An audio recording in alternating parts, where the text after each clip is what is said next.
আপনারা নির্বাচনের জন্য কি এখন প্রস্তুতি নিচ্ছেন নাকি দল গোছানোর জন্য, যে এতদিন তো আসলে দল গোছাতে পারেন নাই, সেক্ষেত্রে আসলে এখন আপনাদের দলগতভাবে এখন কি ধরনের পরিকল্পনায় আছে? দল আমাদের গুছানো, আলহামদুলিল্লাহ।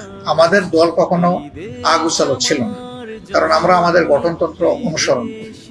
আমাদের নির্বাচনের ঠিক সময় মতোই সবগুলা নির্বাচন অনুষ্ঠিত হয়েছে, একটা পিরিয়ড ছাড়া। মাত্র একবার আমাদের লস হয়েছিল, এরপরে কিন্তু সব আমাদের স্বাভাবিক কার্যক্রমে আমরা যতটুকু পারি, যে পরিমাণ পারি, এটা বহাল আছে। সুতরাং ওই দল গুছানোর বিষয়টা অন্য দলের থাকতে পারে, আমাদের নেই। আমাদের দল গুছানো আছে আল্লাহর মেহেরবানি। এখন কথা আসে যে এই সময় আমরা কি করব, কি করছি। আমাদের এখন প্রায়োরিটি চারটা।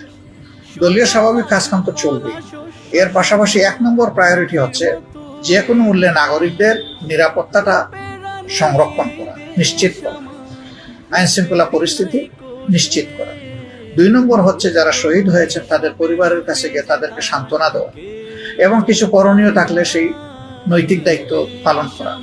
3 নম্বর হচ্ছে বিপুল সংখ্যক মানুষ যারা আহত হয়েছে, তারা অনেকেই চিকিৎসা দেশে হয়তো বা সম্ভব না। দেশে যাদের সম্ভব তাদেরকে যতটুকু সম্ভব সহায়তা দেওয়া। সরকার তো ইদানিং বলেছে যে চিকিৎসা ফ্রি, কিন্তু তার সাথে যে অ্যাটেন্ডেন্স লোকটা, তার খাওয়ারও কি ফ্রি? ওইটা তো ফ্রি নাই। অনেক গরিব পরিবার, তার মা আছে, বাবা আছে, এখানে এসে পড়ে আছে, ওখানে পেটে ভাত দেওয়ার মতো কিছু নাই, সেগুলো তো দেখতে হবে। তো এই জায়গাগুলোকেও আমরা দেখার চেষ্টা করছি আমাদের সামর্থ্যের ভিতরে। এটা হলো আমাদের 2 নম্বর প্রায়োরিটি।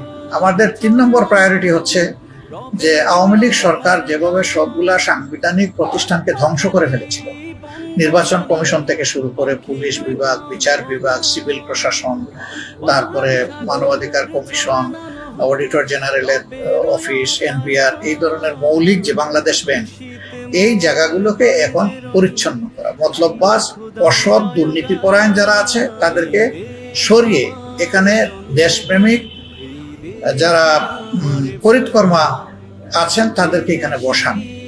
আপনারা জানেন যে শুধু রাজনৈতিক কারণে এদেশের বহু মেধাবী মানুষকে তাদের সার্ভিস থেকে বঞ্চিত করা হয়েছে। তাদেরকে এখন উপযুক্ত জায়গায় বসিয়ে তাদের সার্ভিসটা নেওয়া। এই জায়গাগুলো মেরামত করতে তো বর্তমান সরকারে যারা আছেন, অন্তর্বর্তীকালীন সরকার, তাদেরকে একটু সময় লাগবে। এই যৌক্তিক সময়টা, অপটিমাম টাইমটা আমরা তাদেরকে দেওয়ার পক্ষে।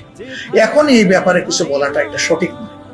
তারা ক্ষমতায় দায়িত্ব নিয়েছেন 10-12 দিন মাত্র হয়েছে, এর বেশি তো হয়নি।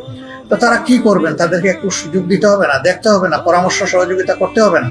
তারা তো নিজে এসে জুড়ে বসে যাননি, আমরাই তো তাদেরকে বসিয়েছি। তা আমরা মনে করি মিনিমাম 1 মাস সময় তাদেরকে একটু শৃঙ্খলায় আসার সময় দিতে হবে। এরপরে তাদেরকে আমাদের যে পরামর্শগুলো দিয়ে তাদেরকে সহযোগিতা করা, আগায় দেওয়া।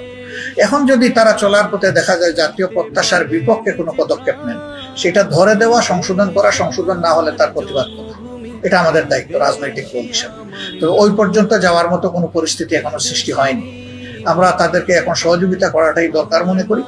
এই সময়টা কতদিন পরে তারা নির্বাচন দিবেন এখনই বলা এটা সঠিক বলে আমরা মনে করি না।